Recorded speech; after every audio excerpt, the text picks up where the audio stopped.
What's up, guys? Welcome back to Command Point. Today we've got another Warhammer community article for Kill Team, so let's get into it. So this Warhammer community article is talking all about the new way that they're doing data cards or data sheets for models in the new version of Kill Team. Everything's been changed pretty much the way this works. So the first thing they show here is the new data sheet for a trooper veteran, which are of course coming in the new starter box for the new Kill Team. And the first thing that you'll see here is under movement, or the M, is 3 and then a white circle. So what does that mean? The white circle is a symbol representative of 2 inches. And so I thought this at first when I was reading it. I'm like, why not just have the measurement be 6 inches? The reason that they're doing that is because as your models are going to be like taking damage and stuff, they're going to be getting bracketed, kind of the way that vehicles get bracketed in 40K, where they lose a certain number of wounds and they get worse at doing things like moving, shooting, fighting, etc. I thought this was just like a weird shorthand thing that they were just kind of like forcing on us, but now that I understand like what it's for and it has an actual like mechanic, I think that's cool. So what they talk about next is also pretty important. They're talking about the action point limit. Determines how many actions an operative can attempt in a single activation. So I'm assuming moving is going to be an action, shooting's going to be an action, maybe something like, I don't know, planting bombs or something is probably going to be an action. Performing like doing some sort of healing with like a medic specialist would probably be an action. So that's cool. And with like the alternating activation thing going on here that they talked about in yesterday's article, you're going to have a lot more freedom, I feel like, in how you play your game. Because, you know, you can just perform any 2 actions. So, you know, you can probably move twice. You can probably shoot twice. And speaking of shooting, I'm kind of getting ahead of myself because they're going to be talking about combat in tomorrow's article. But looking at the data sheet, this model's got 7 wounds. That's pretty crazy, right? For, you know, a 40K game, a guardsman has 7 wounds. But as you can see here, the las gun and bayonet under A, presumably for attack, see 4 and 3. That's a lot of attacks. And then you look at the damage, 2 and 3. When the weapon wounds, it'll normally inflict 2 damage. But on a critical hit, it'll probably do the 3 damage that you see there. So like roll of a 6 probably. That's how I remember it being in Warcry. So this is very interesting. There's like 2 different like levels of defense for your models here. There is the save value, and then there is the defense value, I think they call it.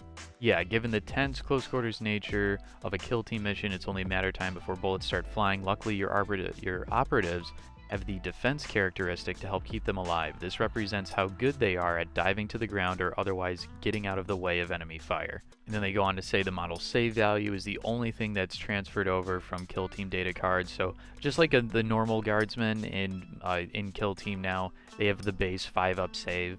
And then something else they mention, melee system is going to be completely different. It's going to be representative of desperate back and forth duels. So, I mean, I haven't the foggiest what they're going to be doing with the melee system. Maybe some kind of... I couldn't tell you. I couldn't tell you. We'll have to wait until tomorrow. And so here we go. They're talking about the like unique abilities and actions that your models are going to be able to do. So here's an example. Each time an operative would lose a wound, roll 1d6 on a 5-up. That wound is not lost. Basically just a 5-up, feel no pain.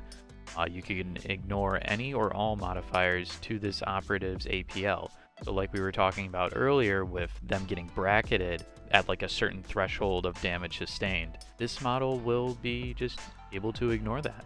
And here's another one. Select one friendly veteran guardsman operative within red pentagon, which as we saw is 6 inches of and visible to this operative. Add 1 to its action point limit. Yeah. This operative cannot perform this action if it is within engagement range of an enemy objective. Now, at the very end here, they're talking about the keyword section at the bottom of the card. This lets you quickly see if an operative is affected by rules that target a specific keyword. I mean, just like 40K, but it seems like it's going to be a lot more keyword oriented for a lot of stuff. Next to that is an array of 4 symbols representing the specialisms your operatives can adopt during a narrative play campaign.